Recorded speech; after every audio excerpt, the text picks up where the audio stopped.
So hey guys and welcome back to this week and you're watching my YouTube channel। तो भाई चालू करते हैं, वापस से आते हैं अपनी सीरीज पे। तो सीरीज बन रही है कौन सी? बैंकिंग एंड इंश्योरेंस की। चाहे वो आप बीकॉम प्रोग्राम में हो, चाहे आप ऑनर्स में हो, आपके लिए वीडियो एप्लीकेबल है। बस आपका सेमेस्टर जो है वो कौन सा होना चाहिए? छठा। ठीक है, आज करेंगे 15वां चैप्टर जिसका नाम है general insurance, non life insurance. Simple है, जनरल इंश्योरेंस के बारे में सीखेंगे।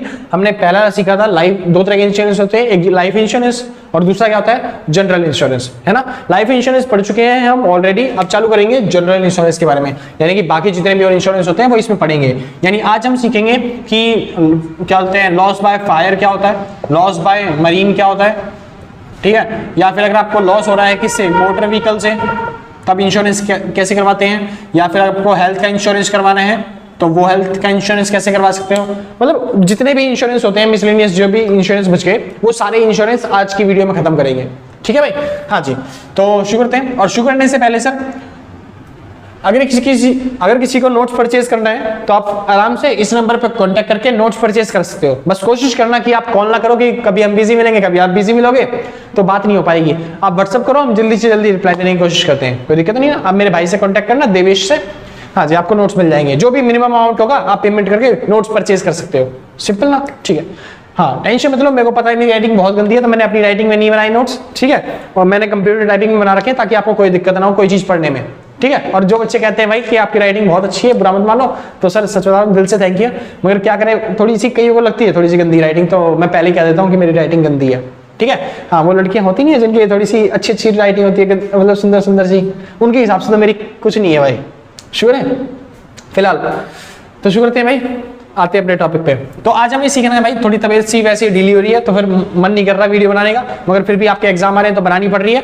तो ज्यादा एनर्जी नहीं दिखा पाऊंगा, तो उसके लिए मैं ऑफिस आऊंगा, तो नॉर्मल वे में पढ़ाऊंगा, तो नॉर्मल वे में पढ़ना पड़ेगा आपको, ठीक है। तो शुरू करते हैं, समझो ध्यान से।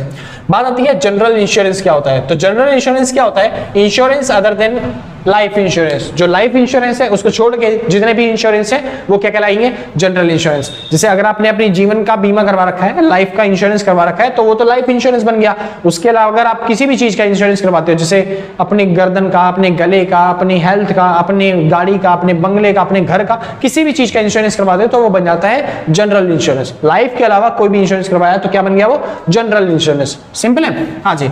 तो इसमें बता तो दिया मैंने, मरीन आता है, फायर इंश्योरेंस आता है, मोटर व्हीकल इंश्योरेंस आता है, हेल्थ इंश्योरेंस आता है, और भी बहुत सारे मिसलेनियस इंश्योरेंस आते हैं, ठीक है। तो चालू करते हैं टाइप्स ऑफ इंश्योरेंस। तो पहला टाइप क्या है? पहला टाइप है मतलब कि फायर इंश्योरेंस। अच्छा, कईयों की ना जो बुक है उसमें एक चैप्टर अलग दे रखा है और एक चैप्टर अलग दे रखा है, यानी कि 15वां चैप्टर जो है वो दो पार्ट में डिवाइड है, एक 15A और 15B। कईयों में 15 और 16 लिखा होगा, तो समझ जाना भाई, इसी चैप्टर को उन्होंने दो पार्ट में डिवाइड कर दिया। एक में इन्होंने समझा दिया फायर इंश्योरेंस और मरीन इंश्योरेंस, और बाकी जो दूसरे में है उन्होंने motor insurance, health insurance, miscellaneous insurance वो सिखा दिए।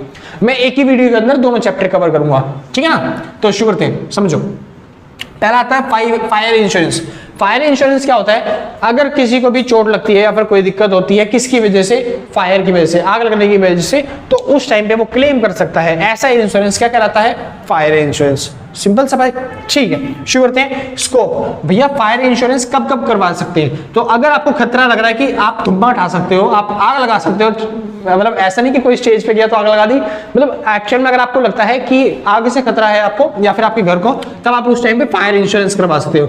अगर आप चाहते हो कि आपको बिजली से खतरा है, अगर आप जानते हो कि आपको बिजली से खतरा है, इलेक्ट्रिसिटी से, लाइटनिंग से, जो ऊपर से गिरती है आसमान से या फिर कहीं से भी, किसी भी तरीके से, लाइटनिंग से अगर आपको खतरा लगता है तो आप फायर इंश्योरेंस करवा सकते हो। अगर आपको खतरा लगता है एक्सप्लोजन से, एक्सप्लोजन मतलब कोई बम गिर गया आपके देश के ऊपर, तो फिर आपको अगर उस बम से खतरा लगता है तो आप फायर इंश्योरेंस करवा सकते हो। सिंपल है ना। अब चाहे छोटे मोटे एक्सप्लोजन भी इसी के अंदर आते हैं, जैसे दिवाली के पटाखे में बम फटने की वजह से आपको खतरा हो गया, समझ में? कुकर में ब्लास्ट होने की वजह से आपका क्या बोलते हैं, एक्सप्लोजन हो गया, तो ऐसे एक्सप्लोजन से भी आप क्या कर सकते हो? फायर इंश्योरेंस करवा सकते हो, ठीक है। उसके बाद आपको लगता है खतरा किससे? स्टॉर्म से या फिर क्लोन से या फिर टोर्नेडो, टोर्नेडो पता है ना, बवंडर जो आता है, हाँ जी वही। तो उन सबसे अगर आपको खतरा लगता है तो फिर आप क्या करवा सकते हो? फायर इंश्योरेंस करवा सकते हो। साइक्लोन बोलते हैं इसे, क्लोन बोल दिया था शायद मैंने, ठीक है। बोरा ये मत बोलना, इंग्लिश नहीं आती, हाँ। उसके बाद बुश फायर से अगर आपको खतरा लगता है, मतलब बुश फायर मतलब क्या होता है? जंगल में आग लगने से अगर आपको लगता है मेरे को खतरा हो सकता है, नुकसान हो सकता है, तो फायर इंश्योरेंस करवा सकते हो। समझ में? आपको मतलब मैं कह तो रहा हूं आपको, मगर आपको नहीं, आपके मतलब जो प्रोडक्ट है उनको, जैसे जंगल में आग लगने की वजह से जो आपकी फसल है वो खराब हो सकती है, तो फिर आप फायर इंश्योरेंस करवा सकते हो अपनी फसल का। समझ में? आपके घर में आग लग सकती है, जंगल में आग लगने की वजह से, तो आप अपने घर का इंश्योरेंस करवा सकते हो। समझ में? अगर आप अपना इंश्योरेंस करवा रहे हो वो तो लाइफ इंश्योरेंस है, वो मेरे जबान से निकल जा रही है, याद यही है कि आप इंश्योरेंस करवा रहे हो तो मतलब आपका इंश्योरेंस नहीं है, बाकी चीजों का इंश्योरेंस है। समझे? हाँ जी, लाइफ इंश्योरेंस होता अगर आप अपना इंश्योरेंस करवा रहे होते तो। शुरू करते हैं, आगे चलते हैं। एयरक्राफ्ट डैमेज, अगर आप प्लेन वेलेन उड़ाते हो, पायलट वायलट हो, तो अगर आपको लगता है कि मेरे को खतरा है मेरे एयरक्राफ्ट से, मतलब कि एयरक्राफ्ट को मेरे खतरा है, तो आप उसका इंश्योरेंस करवा सकते हो। उसके बाद ओवरफ्लो वाटर टैंक पाइप, जैसे कई बार होता है ना कि घर में पानी वानी जो होता है वो ओवरफ्लो हो जाता है, मोटर चलती रह जाती है, पानी बहता जाता है, जिससे बिजली के सर्किट में आग लग जाती है, तो फिर अगर इन तरह का खतरा आपको लगता है अपने घर में, तो आप इंश्योरेंस करवा सकते हो, फायर इंश्योरेंस। सिंपल था भाई, शुरू करते हैं, समझो ध्यान से। अगला आता है फायर पॉलिसी। तो भैया हम किस किस तरह का इंश्योरेंस करवा सकते हैं? ये क्या थे? ये वो तरीके थे जिनकी वजह से आप इंश्योरेंस करवा सकते हो। अगर आपको लगता है इन चीजों से खतरा, डर, तो आप मतलब करवा सकते हो इंश्योरेंस। अब ये है आप कौन कौन से तरीके, मतलब कौन कौन से इंश्योरेंस करवा सकते हो। ये क्या है? आप कौन कौन से इंश्योरेंस करवा सकते हो? सुनिए, पहला वैल्यूड पॉलिसी। वैल्यूड पॉलिसी मतलब इसमें जो आपने इंश्योरेंस करवा लिया, अगर वैल्यूड पॉलिसी वाला, तो यहाँ पे अगर मान लो आपको लॉस होता है, कोई घर वर आपका जल जाता है, तो आपको कितना कंपनसेशन मिलेगा? आपको उतना कंपनसेशन मिलेगा जितना आपका लॉस हुआ है। समझ में? यानी जितना आपका एक्चुअल लॉस है उसके हिसाब से आपको कंपनसेशन अगर दिया जा रहा है, तो आपने कौन सी पॉलिसी ले रखी है? Valued policy. सिंपल है। दूसरी पॉलिसी आती है स्पेसिफिक पॉलिसी। स्पेसिफिक पॉलिसी क्या कहती है? ये कहती है फिक्स्ड अमाउंट। आपको एक फिक्स्ड अमाउंट डिसाइड कर दिया जाएगा कि अगर आपको लॉस होता है किसी भी तरीका तो आपको इतना अमाउंट मिलेगा, तो इसे बोलते हैं स्पेसिफिक पॉलिसी। जैसे कि फॉर एग्जांपल के तौर पे आपका घर था 20 लाख का, आपने 1 लाख का इंश्योरेंस करवा लिया, ठीक है, और घर में लग गई आग, आपका लॉस हुआ 50,000 का, तो आपको 1 लाख रुपए मिलेंगे। समझे? क्योंकि आपने इंश्योरेंस कितने का करवाया था? 1 लाख का। स्पेसिफिक पॉलिसी थी ना भाई, तो 1 लाख का ही आपको अमाउंट मिलेगा। दूसरा, अगर आपको मतलब लॉस हुआ 80,000 का और आपने क्लेम कर दिया, तो आपको कितने रुपए मिलेंगे? 80,000 नहीं, आपको मिलेंगे 1 लाख, क्योंकि आपने पॉलिसी 1 लाख की ली थी। समझ में आया? अगर आपका लॉस हुआ 5 लाख का, तो क्या आपके 5 लाख रुपए मिलेंगे? नहीं, तो 5 लाख रुपए नहीं मिलेंगे, आपको 1 लाख रुपए मिलेंगे, क्योंकि आपने इंश्योरेंस पॉलिसी कितने की ली थी? 1 लाख की मिली थी। समझ में आया? है ना? तो इसको बोलते हैं स्पेसिफिक पॉलिसी, मतलब स्पेसिफिक पॉलिसी फायर इंश्योरेंस जो मिलती है। एक और होता है स्पेसिफिक पॉलिसी, एक तरीके और होती है, जैसे आपको 20 लाख का लॉस हुआ है, तो यहाँ पे आपने 1 लाख का इंश्योरेंस करवाया, लेकिन आपको लॉस जो हुआ है वो खाली 50,000 का हुआ है। आपका घर 20 लाख का था, इंश्योरेंस आपने 1 लाख का करवाया, लेकिन आपको लॉस कितने का हुआ? 50,000 का। तो यहाँ पे आपको क्लेम जो मिलता है वो आपके लॉस के हिसाब से मिलता है। 50,000 का लॉस हुआ तो 50,000 का क्लेम, 60,000 का लॉस हुआ तो 60,000 का क्लेम, और 1,20,000 का लॉस हुआ तो 1,20,000 का क्लेम मिलेगा? नहीं, तब तो 1 लाख का मिलेगा। जो भी मिनिमम अमाउंट होगा वो आपको पे किया जाता है। सिंपल। आगे चलते हैं, अगला आता है एवरेज पॉलिसी। एवरेज पॉलिसी क्या होती है? आपका एवरेज लॉस देखा जाएगा, एवरेज लॉस के हिसाब से आपको एवरेज पॉलिसी दिया जाएगा। सिंपल है। अब ये एवरेज लॉस क्या होता है भैया? एवरेज पॉलिसी कैसे कैलकुलेट करते हैं? सुनिए, आपका घर था 20 लाख का। कितने लाख का? 20 लाख का। आपने पॉलिसी ली 10 लाख वाली कि अगर 10 लाख तक का लॉस होता है तो मैं कवर करूंगा। आपको लॉस हो गया कितने का? पूरे 10 लाख का। कितने का लॉस हो गया? घर में आग लग गई और आपको लॉस हो गया 10 लाख का। सुनिए, 20 लाख का आपका घर था, 10 लाख का आपका आग की वजह से लॉस हो गया। आपने क्लेम की पॉलिसी कितने वाली ली थी? 10 लाख वाली। तो आप सोच रहे हो मेरे 10 लाख का लॉस हुआ तो मैं पॉलिसी से 10 लाख रुपए ले लेता हूं क्योंकि मेरी पॉलिसी 10 लाख की थी। नहीं जी, ऐसा नहीं होगा। 20 लाख के घर के लिए आपने 10 लाख की पॉलिसी करवाई। सिंपल है। तो इसी वजह से आपको नुकसान हुआ 10 लाख का, तो आपको उसी रेशो के हिसाब से, यानी कि यहाँ पे रेशो कितना है? 2:1 का, तो उसी रेशो के हिसाब से 2:1 के हिसाब से आपको 5 लाख का जो है वो क्या मिल जाएगा? क्लेम मिलेगा। बेशक से आपने पॉलिसी 10 लाख की करवाई है, मगर आपको क्लेम कितने का मिलेगा? 5 लाख का, क्योंकि आपके घर के रेशो के हिसाब से उतना ही बन रहा था वो। मैं इसे बोलते हैं एवरेज पॉलिसी। आगे चलते हैं, फ्लोटिंग पॉलिसी। फ्लोटिंग पॉलिसी क्या होती है? अगर आप कभी भी इंश्योरेंस करवा रहे हो और आपको खतरा लग रहा है कि मेरा घर में आग नहीं लगेगी, मेरे आग लग सकती है या जो मैं ट्रांसपोर्टेशन करता हूं ना उसमें, यानी मैं गाड़ी से एक सामान से दूसरी गाड़ी से एक सामान एक जगह से दूसरी जगह ले जाता हूं, जैसे मेरी ट्रेन है और मैं ट्रेन से पेट्रोल लेके जाता हूं, मेरे को उस टाइम पे इंश्योरेंस करवाना है कि पेट्रोल में अगर आग लगने से मेरे को खतरा ना हो, मतलब मेरी गाड़ी को खतरा ना हो। तो ऐसे टाइम पे जब आप ट्रांसपोर्टेशन के टाइम पे इंश्योरेंस करवाना चाहते हो तो इस इंश्योरेंस को बोलते हैं फ्लोटिंग पॉलिसी। आसान है। ऐसे फायर इंश्योरेंस करवाने के लिए आपके पास बहुत सारी पॉलिसी आपको प्रोवाइड की जाती है, जब भी जिस तरह की आपको सुटेबल लगती है अपनी पॉलिसी करवाना। ठीक है, शुरू करते हैं। और मान लो अगर कहीं पे भगवान की दया से ना लगे, मगर कहीं पे अगर ऐसा हो जाता है कि कहीं पे आग लग जाती है, आप धुम मचा देते हो, समझ में? नाच नाच के नहीं, हाँ जी, पॉलिसी की वजह से अगर कहीं पे आग लग जाती है तो आप कैसे क्लेम कर सकते हो, उसका प्रोसीजर क्या है क्लेम करने का। पैसे सुनिए, पहली चीज, आपको जैसे ही आग लगी आपको रिटर्न क्लेम करना पड़ेगा, आपको लिख के देना पड़ेगा, हाँ जी मेरे घर में इतनी तारीख को ये आग लगी है और मेरे को क्लेम चाहिए, और वो भी 15 दिन के अंदर। जब आग लगी उससे 15 दिन के अंदर ही आपको बताना पड़ेगा कि हाँ जी मेरे घर में आग लगी थी और मेरे को क्लेम चाहिए। समझ में आया? ठीक है। और फिर उसके बाद आपको वैलिड डॉक्यूमेंट देने पड़ेंगे। क्या देने पड़ेंगे? वैलिड डॉक्यूमेंट, वैलिड प्रूफ देना पड़ेगा। क्या देना पड़ेगा? Valid proof. वो भी कितने दिन के अंदर? आपको 6 महीने का टाइम दिया जाएगा। 6 महीने के अंदर आपको वैलिड प्रूफ जो होंगे वो जमा करवाने पड़ेंगे। सिंपल है। अच्छा, जब आप डॉक्यूमेंट जमा करवा दोगे फिर चालू होगी वेरिफिकेशन। किस चीज की वेरिफिकेशन? क्या आप सच बोल रहे हो? नहीं, उस चीज की वेरिफिकेशन कि आपने पॉलिसी कितने रुपए वाली ली थी, क्या आप उस क्लेम को अप्लाई करने के लिए हकदार हो या नहीं हो। ठीक है। और जब ये वेरीफाई हो जाता है तो साइन करवाते हैं डिक्लेरेशन कि जो भी निर्णय लिया जाएगा इंश्योर्ड द्वारा वो सारा मान्य हुआ सबके लिए। ठीक है। हाँ जी, वो डिक्लेरेशन साइन करवाते हैं। उसके बाद इन्वेस्टिगेशन चालू होती है, यानी देखा जाता है आपको कितना लॉस हुआ है, एक्चुअल में आपका लॉस उतना था या फिर नहीं था। और इन्वेस्टिगेशन अगर अच्छी निकल जाती है, कहते हैं आपने क्लेम जो किया था वो अच्छा था, मतलब सही था, तो उस टाइम पे आपको मिल जाता है सेटलमेंट का अमाउंट। सिंपल था। ये पूरी प्रोसेस थी कि अगर आप फायर इंश्योरेंस करवाते हो तो उस टाइप को उसके बाद आपको क्लेम कैसे मिलेगा। सिंपल था भाई, कोई दिक्कत नहीं ना। चलो फिर आगे चलते हैं। बात आती है मरीन इंश्योरेंस, मतलब मरीन इंश्योरेंस। पहला फायर इंश्योरेंस हो चुका है, अब हम चलेंगे मरीन इंश्योरेंस पे। ठीक है। मरीन इंश्योरेंस क्या कहता है? It cover loss by damage of ship, cargo and any transportation और cargo by which property is transferred. यानी कि इसके अंदर जहाजों का, किसी भी कार्गो का, जहां से एक जगह से प्रॉपर्टी दूसरी जगह पे ट्रांसफर करी जा रही है, इन चीजों का अगर आप वो करवाना चाहते हैं इंश्योरेंस, तब इसे बोलते हैं मरीन इंश्योरेंस। आसान है। जैसे जो पानी में चलने वाले जो जहाज होते हैं या फिर हवा में उड़ने वाले जो जहाज होते हैं ना, हवाई जहाज और पानी के जहाज, मतलब कि जिसे शिप बोलते हैं या फिर आप कार्गो बोल सकते हो या फिर आप प्लेन बोल सकते हो, अगर आप इन सब चीजों का इंश्योरेंस करवा रहे हो तो उसको बोलते हैं मरीन इंश्योरेंस। सिंपल था। ये था फायर इंश्योरेंस, ये मरीन इंश्योरेंस। यहाँ पे आग लगने से जो खतरा होता है उससे रिकवर की जाती है, और यहाँ पे ट्रांसपोर्टेशन में जो लॉस होता है उससे रिकवरी की जा सकती है। आसान है। तो आपके लॉस कितने तरह के होंगे? वो ये रहे। पहला आता है हल इंश्योरेंस। हल इंश्योरेंस मतलब होता है ट्रांसपोर्टेशन में अगर कोई भी सामान का नुकसान होता है तो इंश्योरेंस, मतलब जो पार्टी है, कंपनी है, वो इंश्योरेंस के क्लेम के पैसे देगी। समझ में आया? ट्रांसपोर्टेशन के टाइम पे अगर किसी भी तरह का क्या होता है, हमें नुकसान होता है, किसमें? सामान में, गाड़ी में नहीं, सामान में कोई नुकसान होता है तब पैसे मिलेंगे। सेम इसी तरीके का है कार्गो इंश्योरेंस। कार्गो इंश्योरेंस भी बिल्कुल सेम ही है। उसके बाद आता है फ्लाइट इंश्योरेंस। फ्लाइट इंश्योरेंस क्या कहता है? जो फ्लाइट मतलब होता है चार्जेस या फिर टैक्स कह दो। अगर आप एक जगह से दूसरी जगह पे सामान लेके जाते हो और वहां पे जो भी टैक्स काटा जाता है, उस टैक्स के खतरे से बचने के लिए अगर आप इंश्योरेंस करवाते हो तो उसे बोलते हैं फ्लाइट इंश्योरेंस। उसके बाद आता है लायबिलिटी इंश्योरेंस। जो एक जगह से दूसरी जगह कंपनी, मतलब कि जो गाड़ी ट्रांसफर करते हैं या फिर जो सामान ट्रांसफर करते हैं, तो वहां पे बहुत सारी लायबिलिटीज होती हैं, सरदर्द होते हैं। मतलब कि क्या बताऊं कि गवर्नमेंट के कुछ एम्प्लॉयज होते हैं, कुछ डूबने का खतरा होता है, मतलब जितनी भी बाकी की लायबिलिटीज है, अगर आप उसका इंश्योरेंस करवाना चाहते हो तो उसको बोलते हैं लायबिलिटी इंश्योरेंस। सिंपल है। हाँ जी। तो अगर आप मरीन इंश्योरेंस करवाना चाहते हो तो ये कारण आपको चाहिए मरीन इंश्योरेंस करवाने के लिए।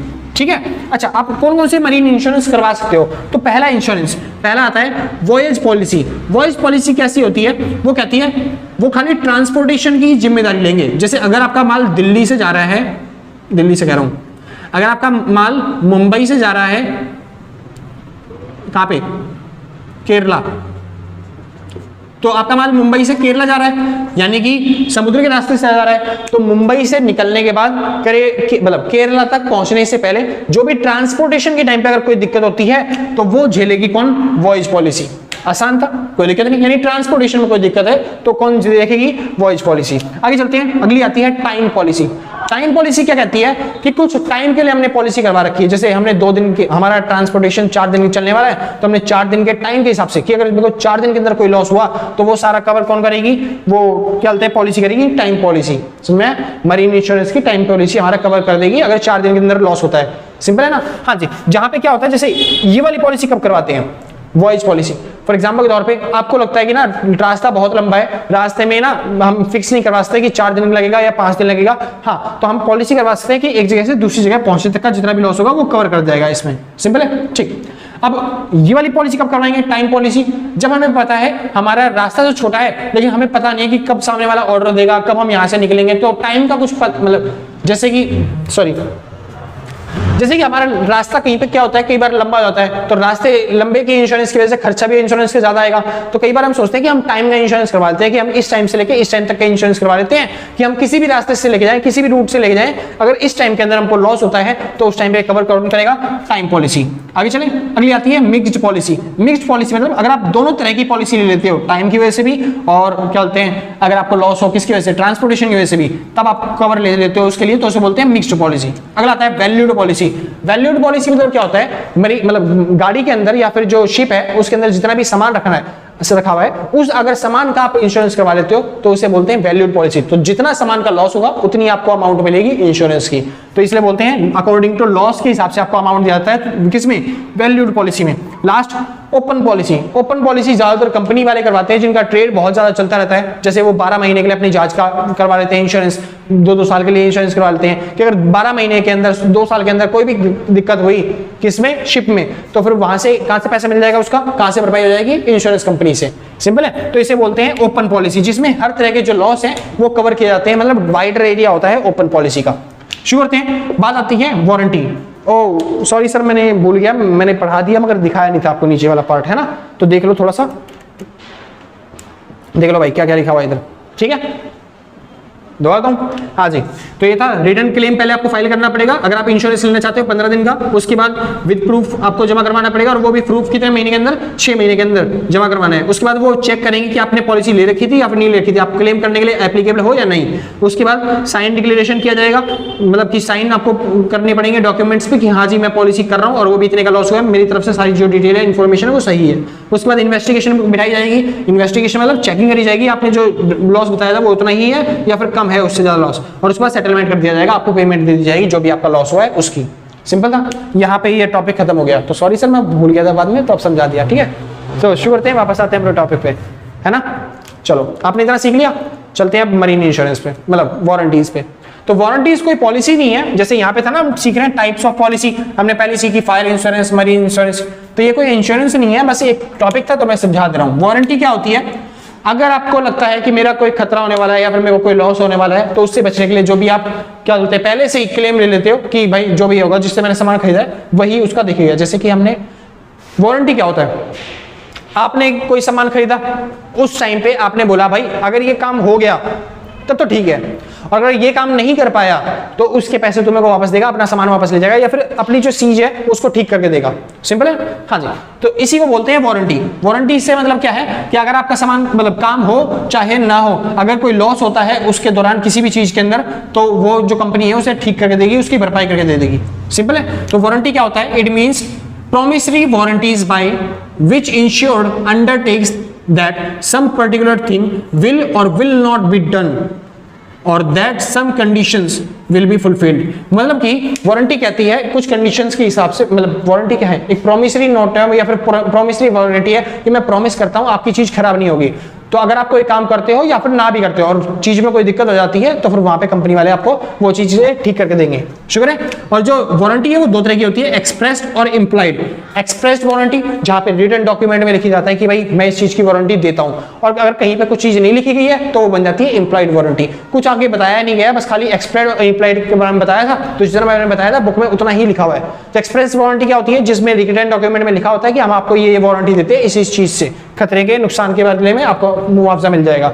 लेकिन यहाँ पे क्या है, इंप्लॉयड वारंटी, यहाँ पे कुछ लिखा नहीं होता, कोई रिटन डॉक्यूमेंट नहीं होता, मगर कहा जाता है कि हाँ जी इंप्लॉयड वारंटी है, नॉर्मल नॉलेज में या फिर नॉर्मल केस में ये चीज करी जाएगी। ठीक है, आगे चलते हैं। Types of marine losses. गला खराब हो जाता है यार बोलते बोलते, क्योंकि पता है ना आपको मेरे एग्जाम आ रहे हैं तो मेरे को पढ़ना पड़ता है, और यहाँ पे जो बैच चल रहे हैं उनको पढ़ाना पड़ता है। तो स्कूल खुल चुके हैं दोबारा सीबीएसई बोर्ड आने के बाद, और बच्चे बढ़ते जा रहे हैं धीरे धीरे, और बच्चे बढ़ते जा रहे हैं तो फिर भाई बैच बढ़ते जा रहे हैं, बैच बढ़ते जा रहे हैं तो बोलना पड़ता है, चिल्लाना पड़ता है, तो धीरे धीरे आवाज़ का गला मतलब गले की आवाज़ बैठती जा रही धीरे धीरे। शाम तक देखो क्या ठीक होएगी, खराब हो जाएगी। Types of marine losses. Marine में लॉस कितने तरह के होते हैं, जैसे अगर आप इंश्योरेंस लेते हो मरीन का या फिर शिप का, तो फिर लॉस कितने तरह के हो सकते हैं, तो दो तरह के लॉस है। पहला टोटल लॉस, दूसरा पार्शियल लॉस। टोटल लॉस क्या होता है, मान लो आपकी जो शिप थी वो पूरी तरीके से डूब गई है तो उसको बोलते हैं टोटल लॉस। पार्शियल लॉस क्या होता है, आपका जो सामान था, जो कार्गो था, वो खाली वो खराब हुआ है, या फिर आपका जो शिप का कोई पार्ट है वो खराब हो गया है, सिर्फ वहीं पे ठीक है, आप उसको ठीक करवा सकते हो, तो कोई सी थोड़ी सी मरम्मत की दिक्कत है, तो इस तरह के जो लॉस होते हैं वो कहलाते हैं पार्शियल लॉस। छोटे मोटे लॉस पार्शियल लॉस, और पूरी शिप खराब हो गई तो उसे बोलते हैं टोटल लॉस। सिंपल था। ठीक, आगे चलते हैं। बात आती है मोटर इंश्योरेंस। मोटर इंश्योरेंस जो एक्ट है, मतलब ये आता है सेक्शन 1939 के अंदर, मतलब सेक्शन 1939 के अकॉर्डिंग चलता है मोटर व्हीकल एक्ट। अब मोटर व्हीकल क्या, जो आप 2 पहिया गाड़ी, जो 3 पहिया गाड़ी चलाते हो, उसके हिसाब से जो भी आप इंश्योरेंस ले सकते हो, उसके बारे में पढ़ेंगे मोटर व्हीकल एक्ट के अंदर। ठीक है, तो मोटर व्हीकल एक्ट क्या कवर करता है, covered loss by motor vehicle. Motor vehicle से जितना भी लॉस होता है उसको, सारे लॉस को कवर करता है मोटर व्हीकल इंश्योरेंस। सिंपल है। अच्छा, पॉलिसीज, तो यहाँ पे आप कितनी पॉलिसी ले सकते हो, मोटर व्हीकल के अंदर आप 3 पॉलिसी ले सकते हो, पहली, दूसरी और तीसरी। पहली क्या आती है, third party cover. Third party cover मतलब, थर्ड पार्टी कवर मतलब अगर आपकी गाड़ी से किसी दूसरी पार्टी, मतलब थर्ड पार्टी को, आपकी गाड़ी पहली पार्टी, आप दूसरी पार्टी, सॉरी क्या कर रहा हूं, उल्टा हो गया। अगर आपकी गाड़ी से किसी थर्ड पार्टी को चोट लगती है, आप पहली पार्टी, दूसरी पार्टी कौन है, कंपनी, आप दोनों के अलावा रिलेशन में कौन आ गया, कोई तीसरा बंदा, तो अगर आपकी गाड़ी से किसी थर्ड पार्टी को चोट लगती है तो उसके इलाज का खर्चा कौन उठाएगी, वो कंपनी उठाएगी। समझ में आया? ये इंश्योरेंस कहता है थर्ड पार्टी कवर। शुरू है, आगे चलते हैं। अगला आता है third party fire and theft cover. यानी कि यहां पे क्या होगा, सुनिए, अगर आपकी गाड़ी से किसी बंदे को चोट लगती है थर्ड पार्टी को, तो, या फिर आपकी गाड़ी में आग लग जाती है तो, या फिर आपकी गाड़ी में चोरी हो जाती है तो, इस सब से, इन सभी के लॉसों से बचने के लिए जो आप कवर करते हो, जो आप इंश्योरेंस लेते हो, उसको बोलते हैं थर्ड पार्टी कवर, और मतलब कि fire and insurance cover. Simple है, third party fire and theft cover. Simple है, आगे चलते हैं। तीसरा आता है कंप्रीहेंसिव कवर। कंप्रीहेंसिव क्या होता है, गाड़ी के रिगार्डिंग जितने भी तरह के लॉस हो सकते हैं आपको, जैसे गाड़ी के टुकने पे आपको लॉस हो गया, आपकी फैमिली मेंबर को लॉस हो गया, थर्ड पार्टी को लॉस हो गया, या फिर किसी भी तरह का झगड़ा हो, या फिर कोई भी लायबिलिटी हो, वो सब कवर किया जाता है कंप्रीहेंसिव कवर के अंदर। ये थोड़ा वाइडर एरिया होता है, इसके अंदर गाड़ी से जुड़े सारे के सारे कवर आ जाते हैं, तो ज्यादातर बंदे यही लेना प्रेफर करते हैं बाकी दोनों की जगह। सिंपल भाई। हाँ जी, तो थोड़ी सी बातें पढ़ेंगे कि क्या बोलते हैं मोटर इंश्योरेंस के बारे में, और फिर उसके बाद हम सीखेंगे हेल्थ इंश्योरेंस के बारे में, और मिसलेनियस इंश्योरेंस, और आपका चैप्टर खत्म। सिंपल है, तो आगे चलेंगे भाई इसके बाद। ठीक है, तो इतने पे क्लिप है। और अभी तक आपको वीडियो अच्छी लग रही है तो लाइक से सब्सक्राइब करके पक्का जाना। ठीक है, क्योंकि वीडियो बनाने में बहुत मेहनत लग रही है, क्योंकि आपके एग्जाम भी चल रहे हैं, हमारे भी एग्जाम आने वाले हैं, कुछ पता नहीं चल रहा है वीडियो आएगी या नहीं आएगी, मतलब कि कभी 2 दिन में बन रही है, कभी 2 दिन में टाइम मिल रहा है, कभी 1 दिन में टाइम मिल रहा है, तो आपके लिए सॉरी सर। और 5 चीज के क्वेश्चन में बना नहीं पाऊंगा, उसके लिए सॉरी, क्योंकि टाइम नहीं मिल रहा। टाइम मिलेगा तो ट्राई करने की कोशिश करूंगा, लेकिन टाइम नहीं मिल सकता भाई, कोई प्रॉमिस नहीं कर सकता उसका। ठीक है ना? हाँ जी। और मेरे लिए इंपॉर्टेंट बात, अगर आप नोट्स परचेज करना चाहते हो तो इस नंबर पर कॉन्टैक्ट करना जल्दी से जल्दी। जो भी मिनिमम अमाउंट होगा, ज्यादा अमाउंट रखते भी नहीं, 100 रुपए के आसपास का अमाउंट होता है, तो आप पेमेंट करके आराम से खरीद सकते हो। तो शुरू करते हैं अगली वीडियो पे। ठीक है भाई, चालू करते हैं।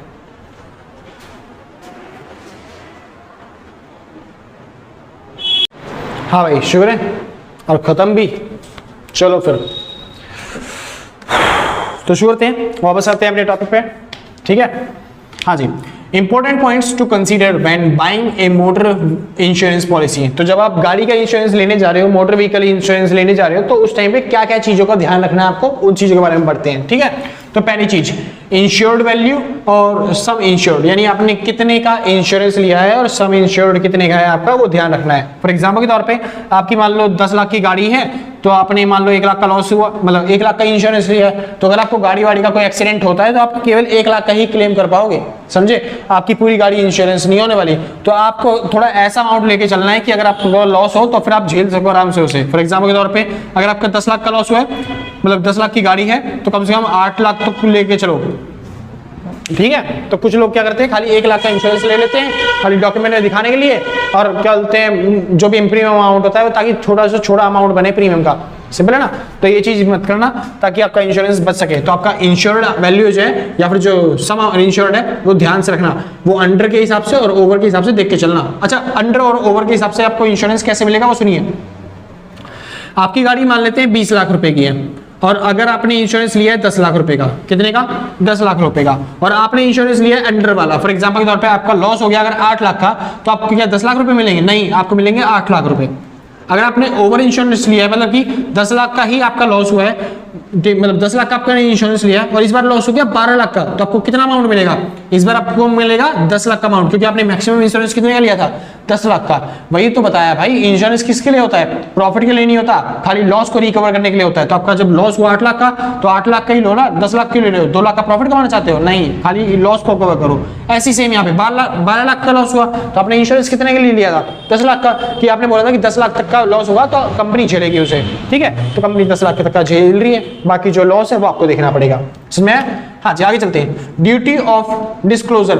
अब जब क्या बोलते हैं, एक सेकेंड, जब आप इंश्योरेंस लेने जा रहे हो तो आपकी ड्यूटी बनती है कि आप सारी चीजें डिस्क्लोज करोगे कि आपके पास लाइसेंस है या नहीं है, आप बताओगे वहां पे, ठीक है? दूसरी चीज, आपकी गाड़ी में कोई प्रॉब्लम है या नहीं है, आप बताओगे वहां पे। आपके अलावा कोई गाड़ी और चलाता है या फिर नहीं चलाता, आप बताओगे वहां पे। मतलब ड्यूटी ऑफ डिस्क्लोजर बनता है, आपको सारी चीजें बतानी पड़ेगी। तीसरी चीज, प्राइस।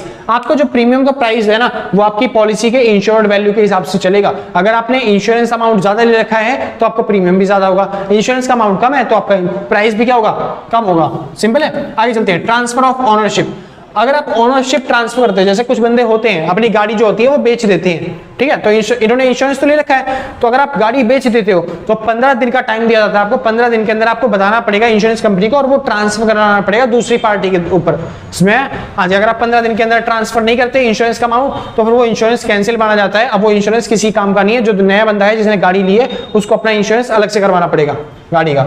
शुक्र है। आगे चलते हैं। मतलब ये टॉपिक है जो आपको ध्यान रखने पड़ेंगे जब आप नया इंश्योरेंस लेने जा रहे हो। तो अगला, what should do on an accident या फिर लॉस। अगर कोई एक्सीडेंट हो जाता है या फिर अगर कोई लॉस हो जाता है तो आप क्या करोगे, उस टाइम पे क्या करना चाहिए? तो पहली चीज, टेक नोट्स ऑफ एक्सीडेंट। जो भी एक्सीडेंट हुआ है उसके नोट्स लिखो। मतलब ऐसे नहीं कॉपी पेन निकाल के नोट्स लिखना चालू करो। नोट्स मतलब ध्यान रखो कि कहां पे एक्सीडेंट हुआ है, किस जगह पे हुआ है, क्या टाइम थी। मतलब अगर आपके पास वीडियो बनाने का सोर्स है तो आप वीडियो बना लो कि एक्सीडेंट क्या हुआ, किस तरीके से हुआ और क्या किस टाइम पे हुआ। मतलब जो भी आसपास की इंफॉर्मेशन कलेक्ट कर सकते हो वो आपको कलेक्ट करनी है। सिंपल है। उसके बाद दूसरा स्टेप आता है मेक पुलिस रिपोर्ट। उसके बाद आपको पुलिस को रिपोर्ट करनी है, हाँ जी मैं यहाँ पे फंसा हूँ, यहाँ पे मेरा एक्सीडेंट हो चुका है, ये सब दिक्कत होती है, पुलिस आके हेल्प कर सकती है आपकी। ताकि उसके बाद नोटिफाई योर इंश्योरेंस कंपनी। आपको उसके बाद बताना पड़ेगा इंश्योरेंस कंपनी को कि हाँ जी ऐसे ऐसे एक्सीडेंट हुआ था और ये दिक्कत हो चुकी है। आपको 15 दिन का टाइम दिया जाता है, 15 दिन के अंदर आपको बताना पड़ेगा इंश्योरेंस कंपनी को, ठीक है? Settle the workshop. तो उसके बाद क्या करना पड़ेगा आपको? वर्कशॉप सेटल करना पड़ेगा। वर्कशॉप मतलब आपको सेट करना पड़ेगा कि आप कहाँ पे अपनी जो गाड़ी है वो ठीक करवाना चाहोगे या फिर बदलवाना चाहोगे, जो भी क्लेम करना चाहोगे किस जगह पे करवाना चाहोगे, ठीक है? लास्ट में अगर आपका क्लेम फुलफिल हो जाता है तो फिर आपको सेटलमेंट का जो अमाउंट था वो दे दिया जाएगा। अब चालू करते हैं भाई सबसे बड़ा पोर्शन। और मेरे को लगता नहीं कि मेरी आवाज उतनी सही बोल रही है अभी तक, तो मैं गले में दर्द हो जाएगा। इससे बढ़िया आपकी वीडियो कल नहीं बन पाएगी, लास्ट चैप्टर नहीं बन पाएगा, तो इससे बढ़िया थोड़ा सा करवाऊंगा। हेल्थ इंश्योरेंस बहुत बड़ा टॉपिक है, ज्यादातर बच्चों को पहले से ही आता है। हेल्थ इंश्योरेंस के बारे में सबको पता ही है, कब मिलता है और क्यों मिलता है, कौन कौन से इंश्योरेंस होते हैं, तो ज्यादा बताऊंगा नहीं, इस बारे में थोड़ा सा पढ़ेंगे बस।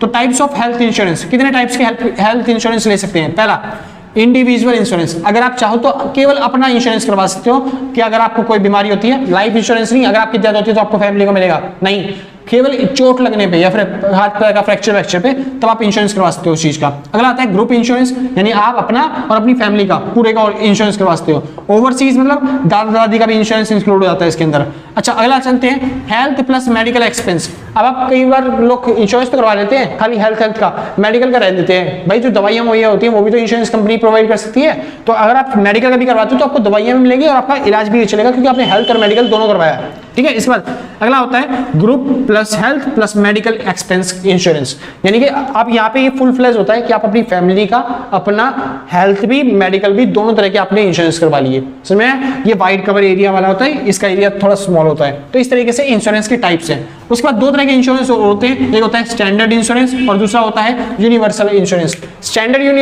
स्टैंडर्ड इंश्योरेंस में क्या होता है, अगर आपको या फिर आपकी फैमिली को किसी को चोट लगती है तो फिर उसका इलाज करवाया जाएगा एक हॉस्पिटल में, और जो हॉस्पिटल है वो गवर्नमेंट या फिर प्राइवेट कोई सा भी हो सकता है इमरजेंसी के हिसाब से, ठीक है? और आपको एक बेड दिया जाएगा, अगर आपको कोई मतलब ऑपरेशन करवाना है उस टाइम पे आपको एक रूम मिलेगा, इस तरीके से आपको फैसिलिटी दी जाएंगी, ये सब चीजें। और अगला आता है यूनिवर्सल इंश्योरेंस मतलब हेल्थ इंश्योरेंस। तो अगर आप यूनिवर्सल हेल्थ इंश्योरेंस करवाते हो तो फिर आपके हिसाब से प्रीमियम अमाउंट जो काटा जाएगा वो थोड़ा सा एक्स्ट्रा होगा स्टैंडर्ड उसके हिसाब से, ठीक है। और इसके अंदर आपको जो फैसिलिटी होती है ना, जैसे खाने पीने का जो खर्चा होता है, जैसे अगर आपका ऑपरेशन चल रहा है तो उस टाइम पे जितना भी हॉस्पिटल का खाने का खर्चा होगा 2-3 टाइम का, तो वो हॉस्पिटल के हिसाब से हेल्थ कंपनी बियर करेगी। समझ में? जैसे किसी का फ्रैक्चर वैक्चर हो गया हाथ में पैर में कहीं पे भी, तो उस टाइम पे जो पनीर वनीर का खर्चा होगा या फिर खाने पीने का खर्चा होगा, जो भी होगा वो सारा कौन बियर करेगा? कंपनी बियर करेगी। तो इस तरीके से आपके पास इंश्योरेंस है। इसके अलावा अगर आप पढ़ना चाहते हो कि कितना क्लेम मिलेगा, कितना अमाउंट होता है, कितना प्रीमियम देना पड़ता है, उसके लिए भाई आप बुक को प्रेफर करना। उसके अंदर बहुत सारा दे रखा है हेल्थ इंश्योरेंस के बारे में, मैं सब चीज से नहीं समझा पाऊंगा, गला खराब हो गया धीरे धीरे। लास्ट चालू करते हैं मिसलेनियस इंश्योरेंस। छोटे मोटे जो इंश्योरेंस बाकी बच जाते हैं उन्हें बोलते हैं मिसलेनियस इंश्योरेंस, जिसमें छोटी छोटी चीजें आती हैं। जैसे अगर आप इंश्योरेंस करवाना चाहते हो पर्सनल एक्सीडेंट की, अगर मेरे को एक एक्सीडेंट हो जाए मेरा, तो उस टाइम पे इंश्योरेंस का क्लेम मिल जाए, तो उसका इंश्योरेंस होता है। एक होता है फेडिलिटी इंश्योरेंस। फेडिलिटी इंश्योरेंस क्या होता है? फ्रॉड का, अगर आपके साथ कोई फ्रॉड होता है या फिर रॉबरी होती है, उस टाइम पे आपको क्लेम प्रोवाइड किया जाता है। उसके बाद होता है बर्गलरी, यानी कि चोरी वोरी का, जो कि सुनार बिनार करवाते हैं, समझ में? जिसकी दुकान होती है ना एप्पल आईफोन बेचने की, ये लोग करवाते हैं। उसके बाद क्रेडिट इंश्योरेंस होता है। क्रेडिट इंश्योरेंस आपने किसी को पैसा दे रखा है और आपको लगता है वो बंदा पैसा चुकाएगा नहीं, मतलब पैसा डूब जाएगा, तो बैड डेट से बचने के लिए अगर आप इंश्योरेंस करवाते हो तो क्रेडिट इंश्योरेंस। उसके बाद होता है वर्कमैन कंपनसेशन इंश्योरेंस। आपके पास जो वर्कर काम कर रहे हैं उनकी चोट वोट से बचने के लिए आप इंश्योरेंस करवाते हो तो वर्कमैन कंपनसेशन इंश्योरेंस हो जाता है उसके लिए। ट्रैवलिंग एक्सपेंस, अगर आप ट्रैवलिंग करते हो, जैसे आजकल दुनिया बहुत ज्यादा चल रही है, ब्लॉग्स बना रही है, तो उस टाइम पे अगर आप बाहर निकलते हो तो आपको किसी भी तरह का खतरा होता है ना भाई बाहर, क्योंकि आप अकेले निकल रहे हो, फैमिली के साथ निकल रहे हो, गाड़ी वाले का फ्रॉड, बाकी चीजों का फ्रॉड, तो ट्रैवलिंग के टाइम पे अगर आप इंश्योरेंस करवाते हो तो उसे बोलते हैं ट्रैवलिंग इंश्योरेंस। आसान है?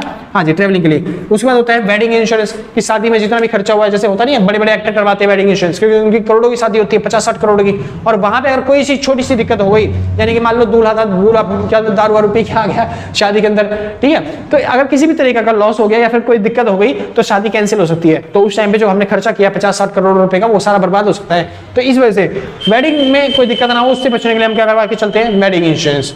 सिंपल था भाई। हाँ जी, तो यहाँ पे खत्म होता है मेरी तरफ से आपका पूरा चैप्टर।